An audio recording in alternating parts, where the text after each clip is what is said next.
Hey there, everybody, and welcome back to another episode of the South Star Classroom. I am Charles Cole. That's David Castillo. Jube is in some traffic, but she'll be joining us a little later. And our boy Omar is out, being a superhero or something in some part of the country or world where we don't know where he is. So we hope he's well now. He's going to be out for the rest of the month, but it's some work stuff. But sends his love, still partakes and helps build out the shows. So we wish him the best of luck, and he'll be back before you know it. How you doing today, David? I am doing great. I'm doing great. Had a busy day, busy start to the week. And it's still dealing with we've got like this extended heat wave down here, man. So it's still like in the 90s down here. Oh, wow. But also paying attention to like what's going on across the country, obviously, with this second hurricane. It's about to make landfall. And I've got family down there on the Gulf Coast of Florida, right where this thing is going to hit. So we just been talking with them. They rise up a little bit too. Like, so the first one that hit a few days ago, I used to live in Kentucky. I have family there. Yep. I don't think it hit them too. It hit some parts of Kentucky. Like it got up. We had some storms, but it wasn't. Yeah, man, it's a lot. We actually are starting a new national cohort, and a few of the young people had to miss because they didn't have power and things like that. So yeah, it's gonna be a crazy couple days. So yeah, hope for the best. Yeah, man. Well, I'm good as well, man. I'm very interested in this topic today because it definitely has some personal connection just from where I was born and where I currently live.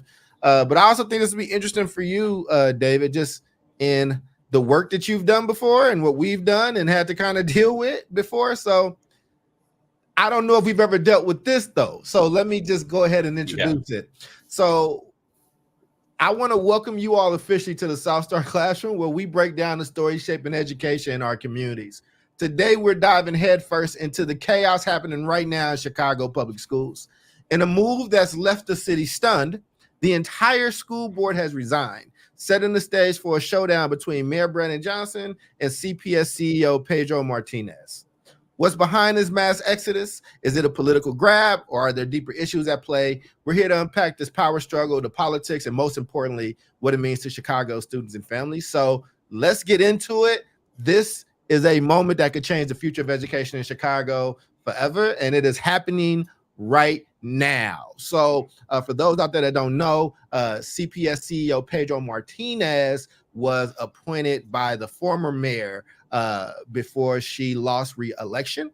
And the other thing to know is that Chicago, David, is going through a bit of a change. So for the most part, they've been all appointee type of school board. So Oakland, where we live, is all democracy. You have to run, and it's actually separated from the mayor's office. But there are places where education is directly tied to the mayor's office. DC is one of those places. Chicago is another. What's going to happen is these resignations. So there's going to be a new type of school board for everybody listening, okay? These resignations pave the way for a new partially elected 21-member school board set to take effect in January 2025. The current member's decision to step down is viewed as a preparatory step for this transition.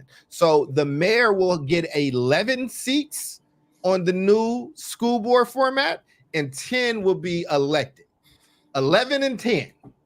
So that was a lot for you right there. Before I get even into just the first question, well, I can go into the question, but let's just talk about that setup of school board. And again, Chicago is huge. It's definitely not the size of an Oakland. It is huge.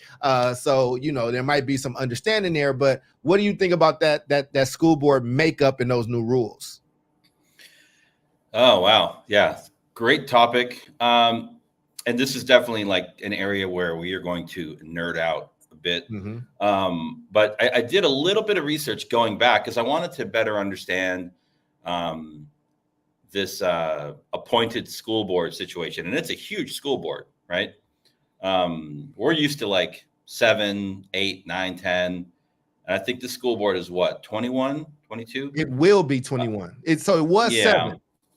Okay. Yeah. So it's getting bigger too.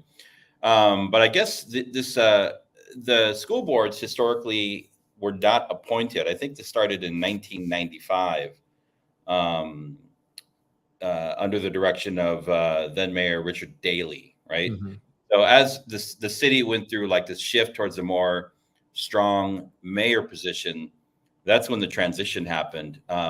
Because we're used to seeing school boards that might be democratically elected but have no power in California as a result of like a state takeover. So I just did a little bit of like, sleuthing to figure out what was going on in Chicago. I think it's a mess. And I think Chicago, not just Chicago, the city, but what do they call it? Chicagoland, right? The huge. Yes, I live in Chicagoland. So Chicagoland is like, it's like saying the Bay Area. Yeah. It's a massive area. And I don't know how much, how large Chicago public schools is compared to Chicagoland. Probably not the entire thing, but it's significant though. I mean, it's the third largest school district in the country. It's significant. I mean, it's really, really large. And Chicagoland is like big as well. So I live in like a village. So villages are so small. Like our mayor is a part-time mayor. And like we are partnered with a bunch of villages to have a district, which is a number, right?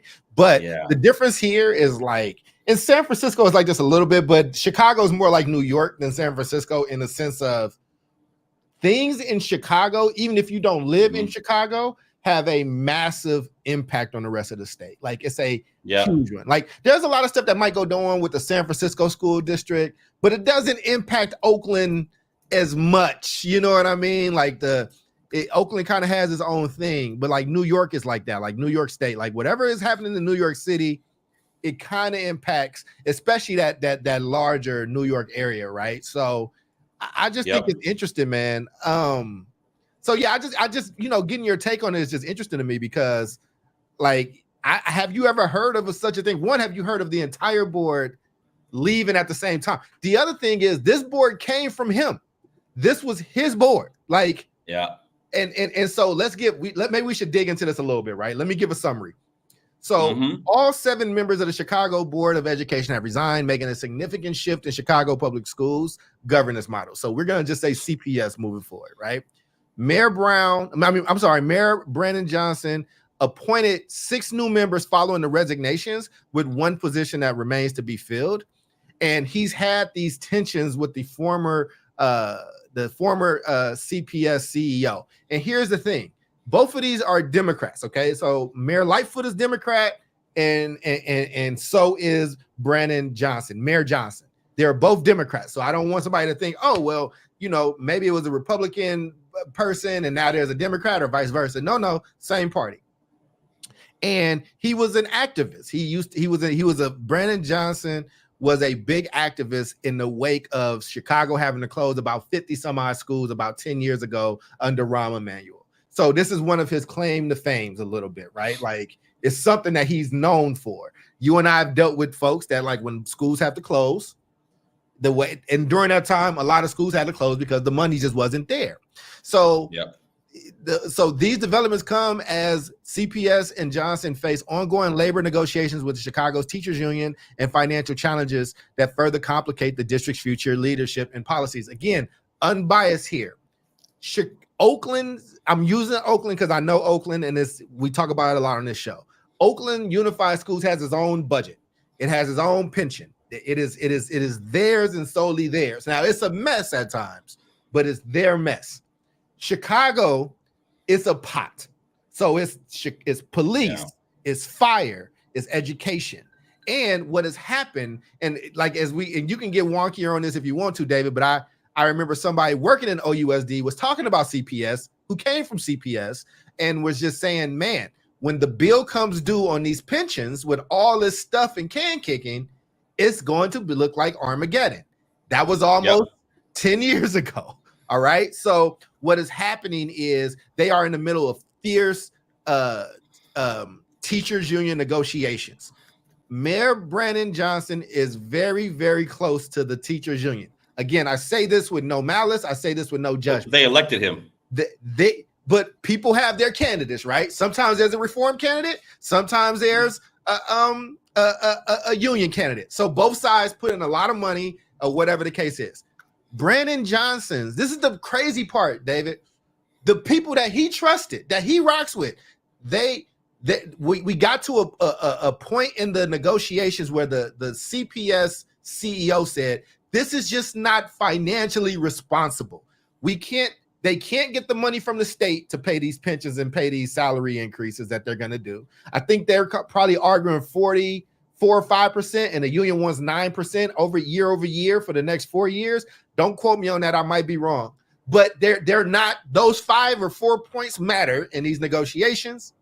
And the board also sided with the superintendent and said, we don't have the money. So what Mayor Johnson proposed to do, David, was to go and get a high yield loan for $300 million, almost like a payday advance loan. Now, if you know about payday advance, I grew up in Black poverty. I don't know if this is in brown poverty, but you can let me know. But there are same check cashing places everywhere. And I had parents who didn't have a bank account, and they would go to the liquor store or the check cashing place to cash their check. One, they would charge you hella money. Here's the thing. You can take a payday loan, and if you are a day or so late on that loan, the interest rate is astronomical. So Chicago public schools could potentially be paying back more than double of the loan that they are proposing to take right now on behalf of the teachers. And his board said, no, we are fiscally liable for these decisions. And he said, well, the CEO of CPS needs to go. He asked him to resign a month ago. He declined. And then his friends in the board said, we're standing with the superintendent. And so they all in solidarity are leaving. That's like me appointing you, and you're like, me and everybody else that you brought to this party are leaving. That is where we are right now, and I have video for you later if you are ready for it. If you want to see it before or after the question, let's get to the question first, and I'll do it after the first question. But I know that was a big buildup, but I've never seen this before, David. Like, I've never seen it like this. I don't think we ever have. Yeah.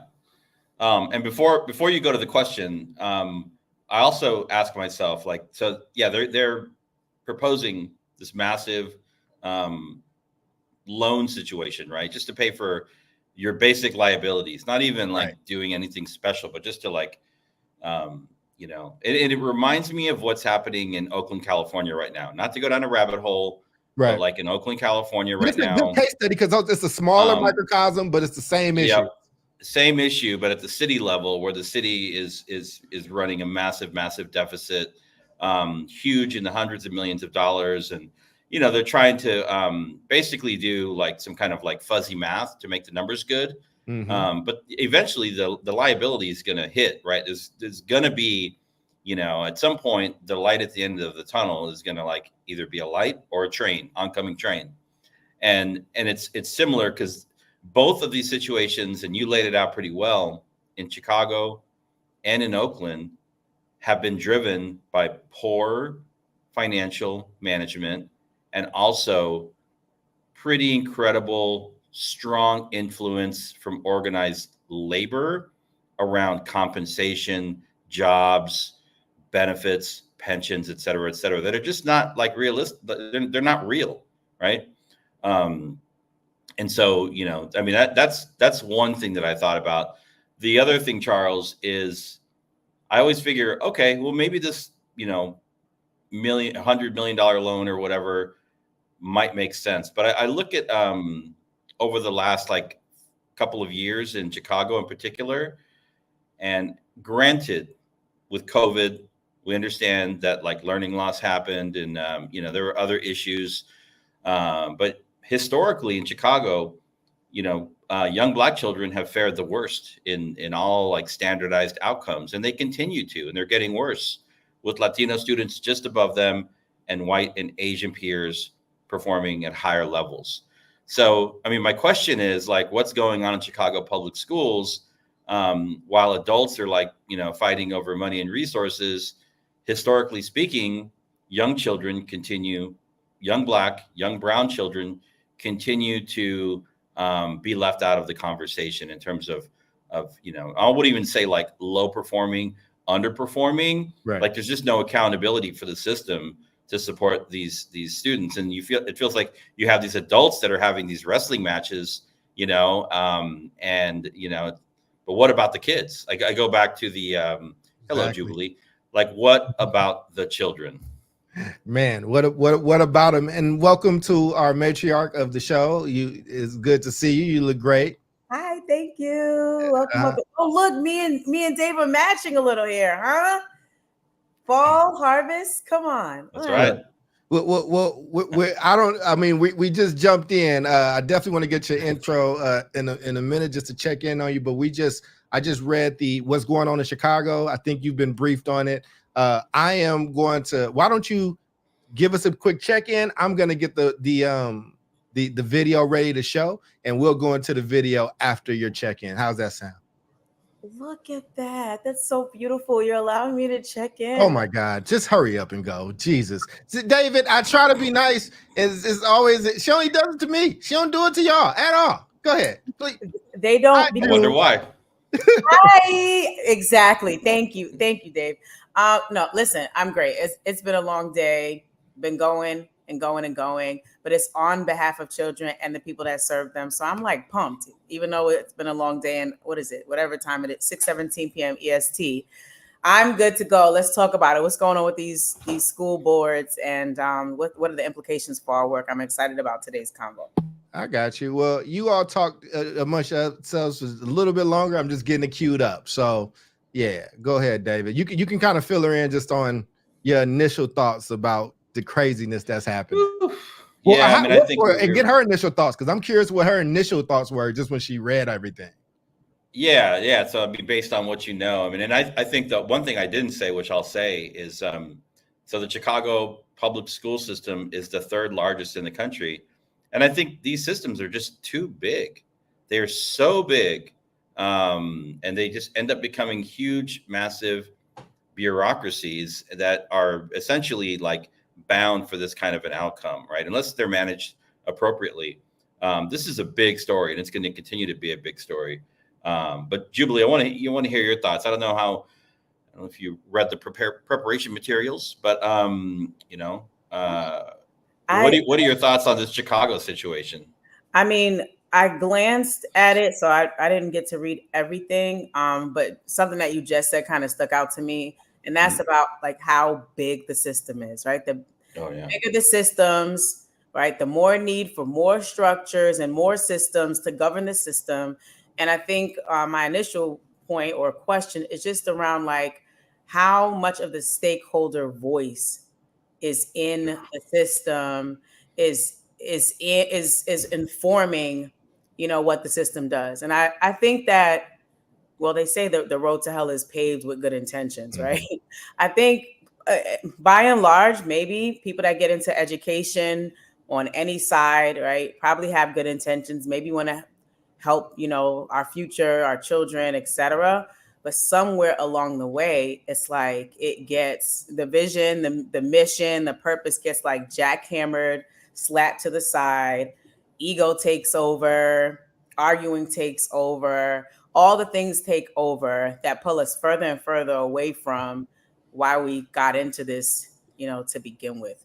And so anytime I see something like this disassembled, it's like, oh, we lost our way. Like, was the mission, the vision got watered down, like, and so now we're fighting over crumbs, we're fighting over what have you, and we're forgetting the true purpose for what has brought us together, which is ensuring that children get a high quality education and a shot at having a great future. So those are my initial thoughts. Well, let's hear directly from Mayor Johnson himself, because he was pretty bullish, and I will present with no comment. It will mute you automatically, Jubilee. You ain't got to mute yourself, but it got it. No, you're good. Go ahead. It does. I'm just letting you know. Are you trying to say the video is gonna mute me? You mute? Who's muting me? The video normally does, but you're talking. But can y'all hear okay? Give me a thumbs up if you can hear it okay. All right. I'm a man of my word. And that means bold leadership in a moment that doesn't nibble around the edges and look for incremental gain, Our people in this city are tired of political leaders that want the status quo to nibble around the edges, and then when children don't get what they deserve, they blame the very communities that they've disinvested in. Not on my watch. What's being carried out right now is my authority as mayor of the city of Chicago. If you want to know this, I am fulfilling the executive responsibility that is given to me by the state law. If you want to find out who CTU is endorsing, go ask the CTU. I'm not the CTU. I'm the mayor of the greatest freaking city in the world, the city of Chicago. Do you have a follow-up? But the fact that we have an entire state, an entire country where the school districts across America are hanging in the balance, and you have questions about my authority to do what the people of Chicago elected me to do. Those individuals should be ashamed of themselves. I have no doubt that the new board will continue and build on the progress using the 5-year strategic plan as we guide and collaborate with stakeholders, community partners, to bring about the transformation that this city deserves. And I'm proud to announce that we have our first iteration of my recommendations to be on this board and be a part of this transformation. So, Strauss. yeah, so that was that. Before I get to the question, thoughts. Let's go to you first, David. We've seen some bullish mayors before. What were your thoughts on his commentary and where he stood on y'all asking him questions about if the CTU is the ones that are running these candidates or whatever? What's your thoughts? I mean, I think when he says that, they're in this like 5-year strategic plan. I don't know what year they are in of the plan, but when he says stakeholders, I want to know like who are his stakeholders? Are they children? Are they parents and families? Is it the CTU? Is it the business community? Because we often say stakeholders, and it's such a big, broad blanket statement that when people just say stakeholders, like, if you have half a brain, like it's offensive, right? I think number two, I think it's a crazy amount of power for one person to have. And it reminds me of the old days of classic like Chicago or like New York, like machine politics, right? It doesn't smell good to me at all. And I will say, he's been pretty proactive and open about wanting to get rid of CEO of schools, Martinez. But I'm like, you all know, like imagine like applying for and being offered that job if Martinez goes, and then well, what happened to Martinez? Why is he no longer here? It's going to be almost impossible for them to find somebody of his caliber to fill that position because of the way this whole thing is going down, right? And so maybe he has a candidate. I'm sure he already has somebody in mind. I'm sure he does. I feel like, well, he had his 6. It was 7 people that left. 6 were ready to go. Somebody probably wasn't feeling it, and he had to go ahead and make some announcements. But I think he has a short list of who he liked. Julie, what would you take when you heard the brother? So, what year of his tenure is he in, like as mayor? I mean, he's fairly new. I mean, it's like 2 years, maybe year or two. Yeah. Let me tell you something. I'm not mad at it. I'm not mad at it. We experienced this like with Bloomberg in New York. And of course, my son's going to be banging on the door at this very moment. Hold on. It's all good. We got you. We're fine. You can let the boy in. Go do your mom thing. Here's the thing, and I'm not mad at you, not mad at it. But let me say this before we go to that question, right? Because again, Jubilee wasn't here for the early part. Like, if you have a financial a board that has that is bringing in fiscal expertise, that is saying these are the ramifications, and it is highly documented. It is so well documented around just districts across the country claiming that they don't have money, running out of money. David and I have been a part of that firsthand. And you have to pay these pensions, and you are lock in step with the union. And then the board you appointed, your people all step down in mass. And this is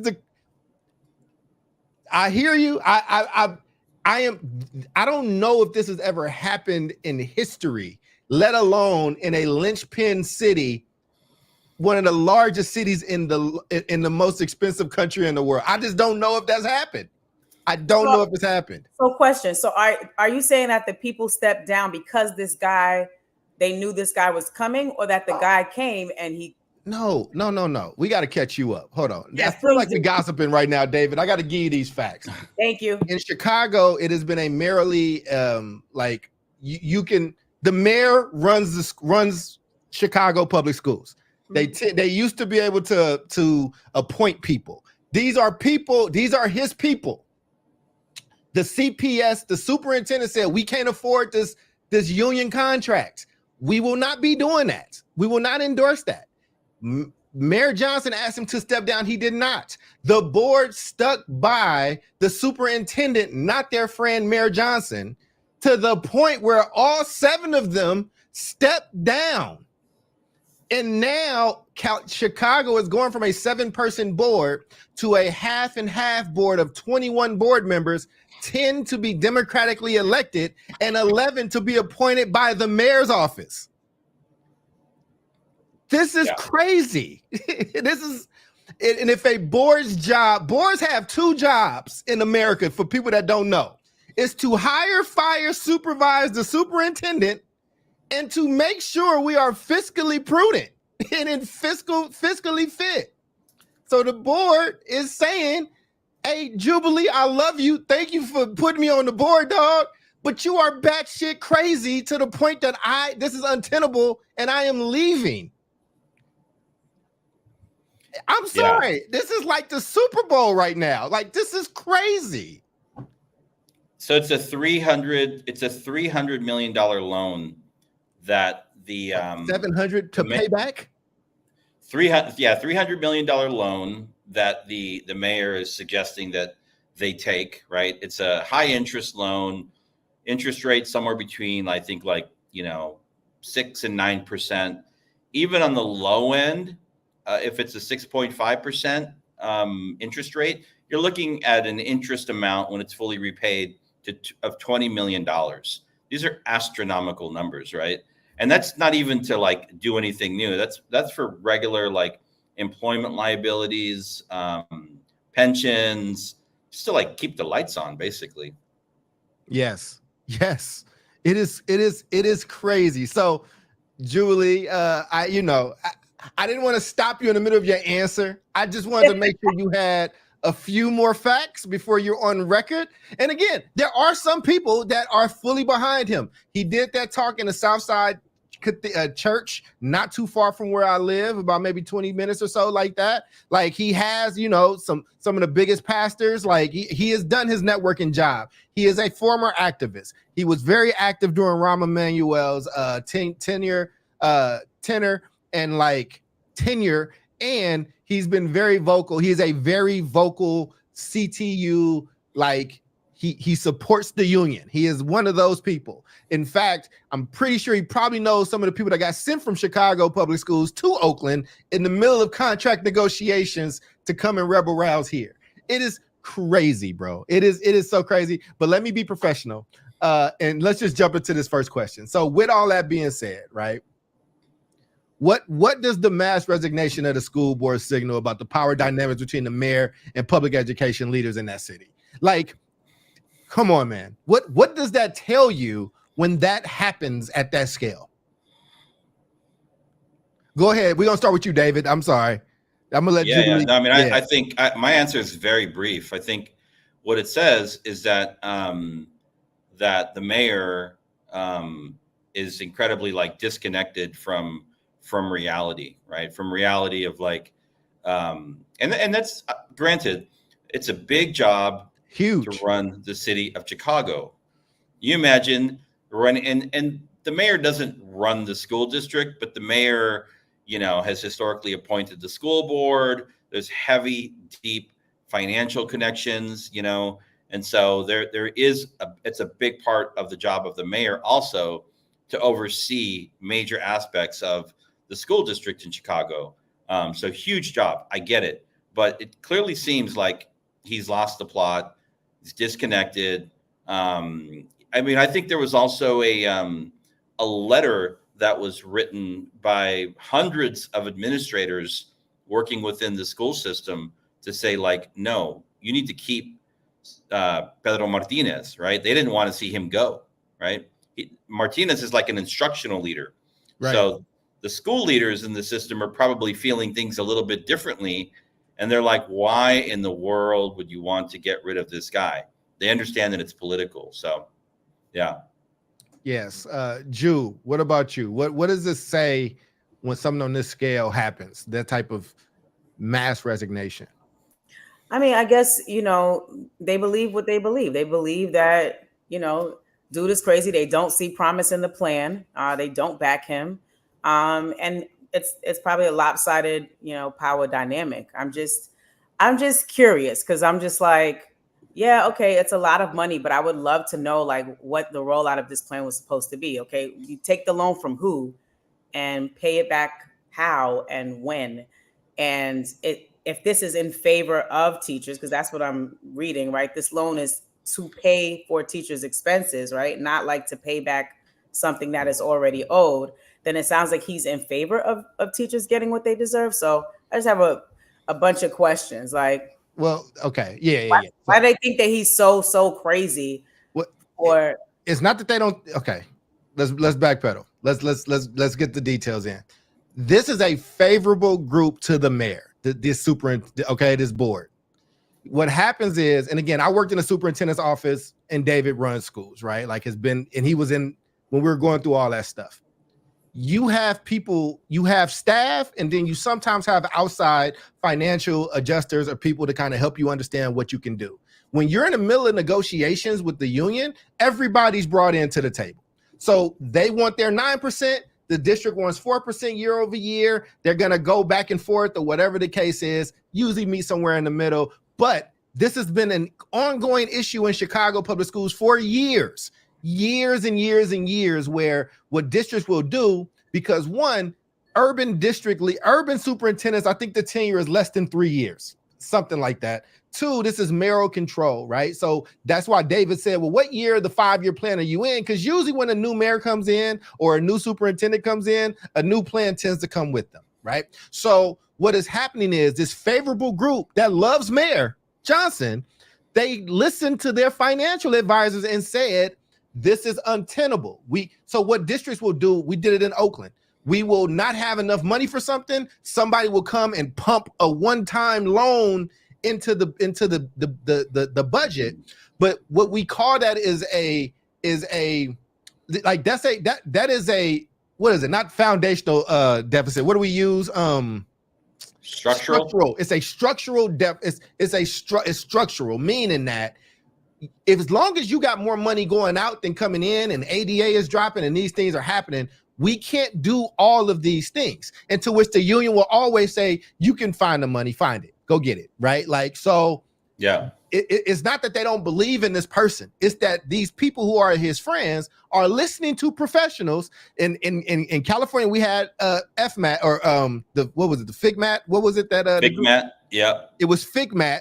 And then what the union did, as soon as they heard what they didn't want to hear from the financial advisor that the state made us have, they said, well, this person's crazy. They're in cahoots. They don't know what they're talking about. It's just paper napkin math and things like that. So the issue isn't if people think he's crazy. The issue is that there's the payback and the plan, all that stuff is laid out. You can see that. You can find that. Like, that's why they made comment of it in the article. But the issue is a larger, broader issue. It's like, how far will you go to appease the teachers union? And again, David is making some very key points. So David is saying, just for the record, this infusion of cash some might go to, salaries, but a lot is going to have to go to pensions. A lot is going to have to go here. And at minimum, best case scenario, you're going to pay X amount of dollars in repaying this loan. But here's the thing. School districts and cities and states and countries don't often just pay loans back. It's usually not how that works, right? That's why you're hearing these inflated figures of a $300 million loan turn into $600 million or whatever, because there's this thing called compound interest. So how fiscally responsible are we going to be? And if you were one of the people that criticized Chicago for having to close 50 schools, again, I know that that's a painful thing for a community to have to go through. But part of the reason that you have to make those cuts is because you just get to a place like Oakland where the state has to come in and take over. The state said you have more school buildings and seats than you have children. You cannot continue to do this. And by the way, you have to open those buildings up to charter kids as well, because as a public entity, we need your help here. And people still fought them. And you know what happened? We almost went into receivership again.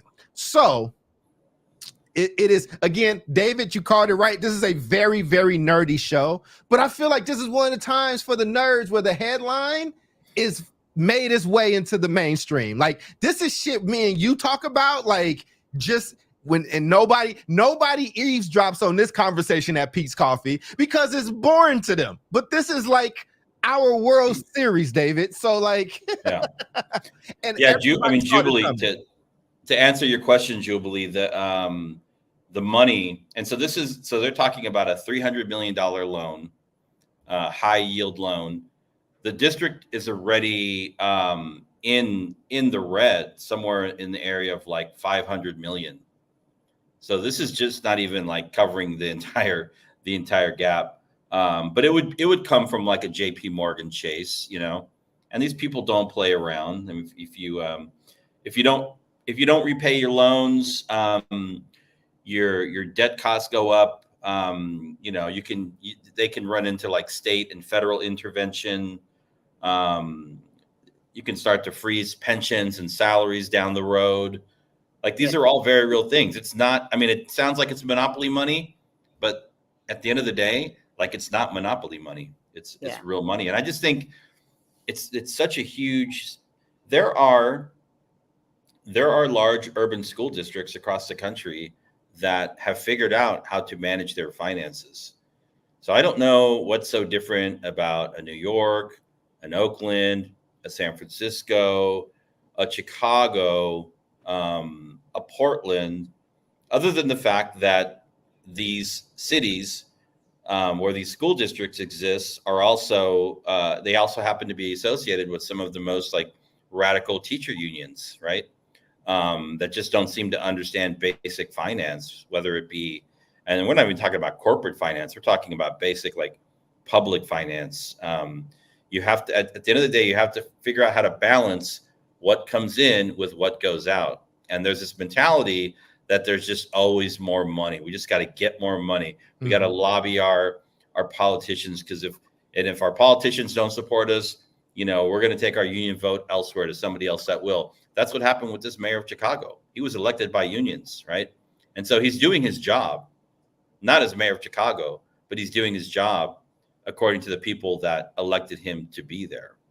And again, like, I haven't heard like one person talking about the fact that, still in Chicago for Black children, you're still looking at a 15 to 20% proficiency rate for math and ELA, and for Latino kids about 20%, right? The system is still failing children. And I don't see a plan for how all this extra money is going to fix it, right? It's going to create a lot of jobs. It's going to sustain a lot of jobs. It's going to guarantee that people that have these crazy pensions will continue to be able to have their pensions, right? But again, like, what about the kids? Yeah. What about learning and teaching and reading? That is, I mean, I guess today all I'm going to have is questions, right? But that is the question, right? Like, how, I wonder if this was going to be leveraged to increase some of that. Like, and again, all I can think of is like my experience in New York, but I don't hear that there was a new contract being negotiated. But I know when raises came, right, over time, it was like, okay, well, your day used to end at this time, and now it's going to end at this time, or right. There were like certain trade-offs that were given, or that had to be given, in order for the raise to be, approved. So I just wonder, right? Like I you know me, Charles says you never choose a side, but I don't know. I wonder if this is an opportunity to kind of to become the dawning of a new day. And like I understand that it's fiscally, irresponsible. They're in a deficit, like all that stuff. So that's dangerous, right? That's dangerous. We don't want that. But on the flip side, if we're having a conversation about what we're giving to unions, essentially, to me, at the core of that is teachers, and that we have vacancies all over the country, right? Teachers who are burnt out. They've been burnt out before COVID. They're more burnt out now. Can't get a STEM teacher, a math teacher to save your life, a SPED teacher to save your life. So it's like, is there a window of opportunity there to leverage this for the sake of children, right? If it's totally and holistically only for unions, then no, shame on you, right? Because that's for the adults. But if the union is always talking about teacher salaries and stuff, like, so it's not that's their job. But so Chicago is different. Pensions are not just the school districts. It is also police. It's also fire. Like, and if you run out of, like, you cannot just continue to get loans into perpetuity, and you are now starting to encroach on my cousin that passed away last year or a few years ago that was helping me rebuild this house was a firefighter. He never cared about what was happening in CPS ever. He get a teacher's more money, do it, and then he gets a letter. Hey, this may potentially impact your pension and whatever. So now you want to take out another $300 million loan against that for other departments? Things will shut down. Like, cities can go bankrupt. Cities have gone bankrupt. And this pension thing, I'm trying to, I get what you're saying. I just, like, this is such a larger, here's a search. A quick search shows Chicago's pension debt continues to rise, increasing $1.8 billion in 2023 to $37.2 billion. And now you want to, and now that was our show. Now you want to ask for more. And here's the, like, now you want to ask for more to the point where your people, Jubilee, you are the mayor. You appointed Charles and David to your education board. We are there because of you. And we are telling you, we will not fire that man. We will not go with you, because this is beyond the pale of fiscal responsibility. Then it is negotiated that in the new format, it won't be 11-11. It won't be 10-10. It will be 11 mayoral candidates, mayoral appointees to 10 democratically elected people. So you always have a majority. What are we talking about? You know what I'm saying? So again, I'm not taking glee in what's going to potentially happen with kids and students and things like this. What I am so why does my voice is like this is because David and I have done this type of work. Like, we have seen it. We have, like, and when you're on the outside, that's why so many parents and students march with the teachers union. We get it. We understand it. We know it. When you're on the inside and we kind of know it and things like that, then you start to see functions. You start to see ed code. You start to see what the numbers look like. You start to see what the ramifications are going to be. By the way, that mayor will not be around for when the ramifications actually hit, or that superintendent won't be around for it. We've seen it happen.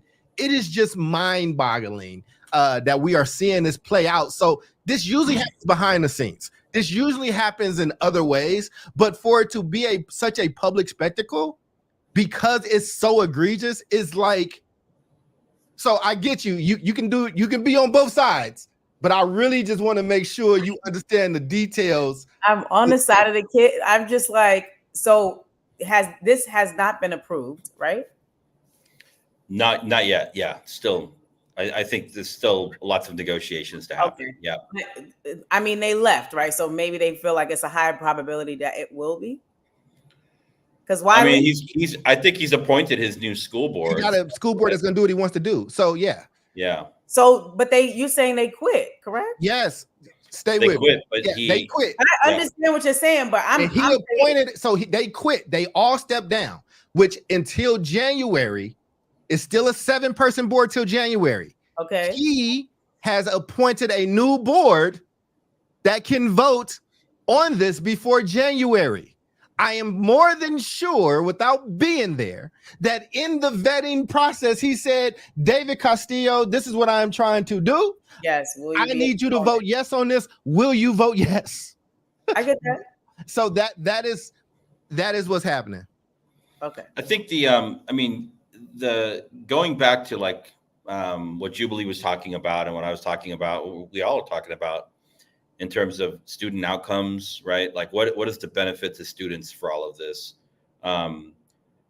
It's interesting because what we hear from the Chicago Teachers Union, and you'll hear this from like the LA, UTLA, the OEA, the New York Teachers Association, AFT, NEA, their biggest like taglines when they talk about what they stand for, they do talk about children, but really they talk about resources and jobs, right? So we hear mainly is like class size reduction. So we need more staffing to have smaller class size. I'll get there in a second.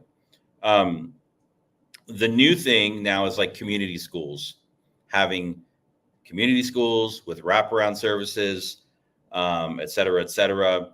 And what we also hear from, kind of these more like extreme minded teachers unions are, we don't have enough money.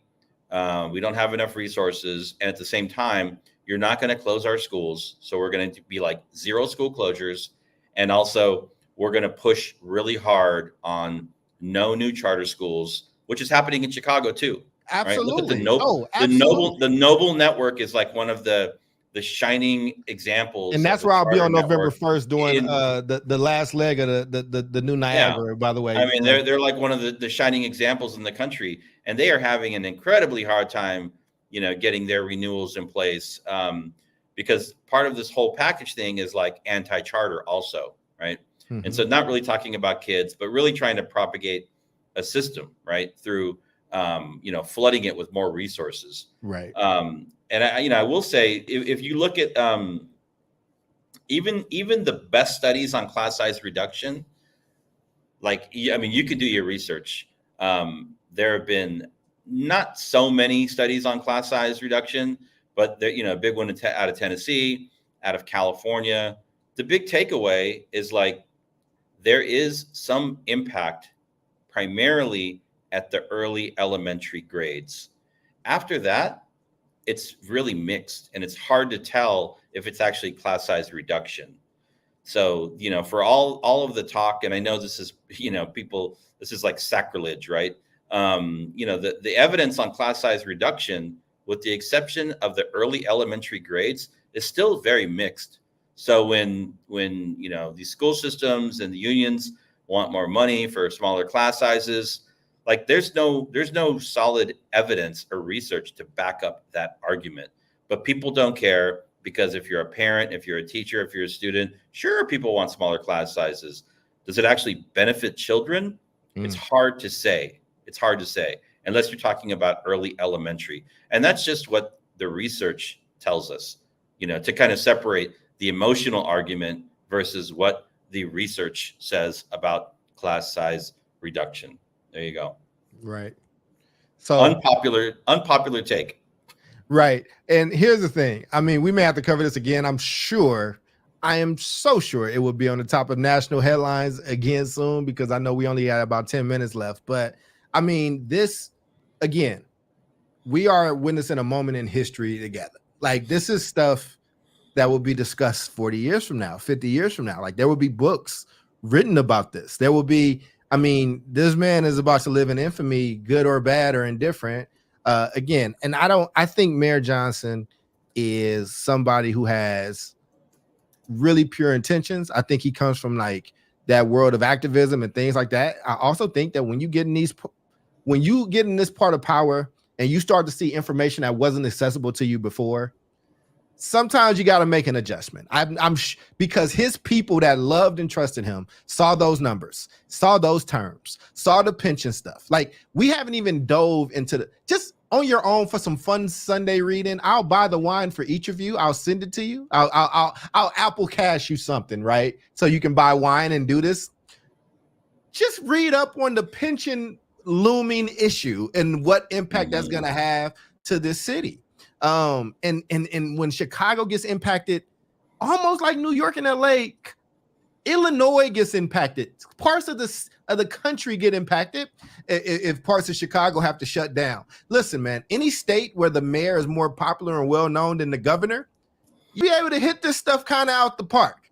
Because I promise you, more people know who the mayor of New York is than they do who the governor of New York is. Same here in Chicago. So, you know, I think it's really interesting. Sorry, I'm on mute because Meadow's going nuts over here. And so. Because Meadow know this shit is crazy. He agrees. Oh my goodness. Well, I've learned a lot today. Let's see if she'll hush because I just can't even do it. Oh, I know. Well, real quick, before you give that, and Meadow is going to help me introduce. We have to take a quick commercial break because we do have obligations here before we out. But Meadow, go ahead and give us a bark to introduce our commercial break. Go ahead. Look, right now she's going to be quiet. It's all good. Meadow knows that she's a part of the show. Here we go. Today's episode of BS3 Network is brought to you by McDonald's. McDonald's is going to McDonald's and creating a universe for longtime fans of both McDonald's and anime. I love sauce on my McNuggets and can't wait to try the savory chili McDonald's sauce. It's savory, chili, and bold. For decades, across various episodes and genres, McDonald's has shown up in the anime world and most commonly called McDonald's. McDonald's will be bringing the McDonald's world to life with episodic shorts and manga comics. For a limited time, anime fans will have the opportunity to experience their favorite fictional restaurant. You have until March 25th to try the new savory chili McDonald's sauce with your 10-piece chicken nuggets. So they got to fix that because it's been back on. So it's not till May. You got some time. I'll get the new dates, but you can go and get the nice little anime meal from McDonald's. I have nothing but love to the anime crowd because I really don't want no smoke with them. Thank you for great television. That you do not want beef with that group of people. So, and now they got the McDonald's deal. Yes, but yes, go into your final thoughts, Jube. You were reflecting on what you learned, and your dog was, being a part of the show. Yes, I was trying. I mean, I have a lot of questions. Clearly, I'm still learning about how all this stuff works, but I am also curious. Like, I don't want him to bankrupt the city, and I get that it's a dangerous proposition that he's made. But I'm also interested in seeing what happens if this all gets approved. This is a story that I will definitely be paying attention to. So, gotcha. David. Yeah, I think this is a very interesting topic. Chicago does come in number one, in general across the board when we look at school systems that are facing some kind of a fiscal crisis. So that's why we're talking about Chicago. It's, in terms of their deficits, they're like number one for sure. Number two would be the Los Angeles Unified School District, right? Different issues, but same fiscal issues, mismanagement, California, pension, healthcare for retirees. Philadelphia, number three, Detroit Public Schools, and then number five. You ready, Charles? Is it Oakland, California? Oakland Unified School District, yeah. And so these issues are not again, because I think one is significantly smaller than the rest. So say that again. Chicago, huge. LA, Philly, huge. Detroit, huge. Oakland. Yeah, Detroit might be smaller, but I think all of those places are larger than Oakland. So interesting. Yep. So this issue is not going to go away anytime soon. I think and it's really a political issue. And so I hope that our political leaders can figure this out. I think Jubilee's also right. maybe this is a moment to figure out, what is it going to actually take to get the job done. But I'm also hesitant to say, like, people. I just think it's bad practice for state governments or state public entities to be taking out loans in the hundreds of millions of dollars with high interest attached to them from the likes of JP Morgan Chase or whatever that it might be. I just think that's peak. I don't know. That's like the end is near, right? The system is about to collapse. So, and again, like I said earlier, before you got here, Jubilee, the city of Oakland is facing, its own separate issues right now with a huge budget crisis that has been mismanaged. And they also did the same thing where they thought they had a, golden ticket. The golden ticket turned out to not be so gold. And at the end of the day, residents of that city are going to suffer because they're going to have to slash, fire services, libraries, police, et cetera, in a city that's already under, under investment. So, I mean, for me, a lot of it comes down to just accountability for public officials, managing budgets. I think we can learn a lot from the corporate world and apply that into our public systems. And, I'm not pro-union, I'm not anti-union, but I think in certain areas, we just need to get real and serious about how much influence any one particular group has. So we don't end up, where we are right now with this example in Chicago. So there you go. Yeah, man, I agree with you wholeheartedly. I think it's crazy. I think it is a watershed moment. This did not happen in a vacuum. There's decades and decades and decades of things that have led up to these moments around power and how power is yielded and, what happens and how you keep that power. I went from there from strikes being a not very often thing in my lifetime to being something that I felt like got brought up almost every year, every other year, especially in Oakland. I think people should pay attention, especially when it's a public good that is paid for by taxpayers. And it's meant to serve your kids, and a product is not necessarily what it needs to be. Because what the rhetoric will be is that, well, we need this to better serve your kids, but there's going to just be a different excuse when those test numbers don't come up, when that literacy numbers and numeracy numbers don't come up. And if you want to be in a field that where you don't have a lot of oversight and money flows, maybe you should try education, because that's what this is kind of like indicating for people. There are other industries that if a tenth of this was happening, like it's just not going down. It's just not happening.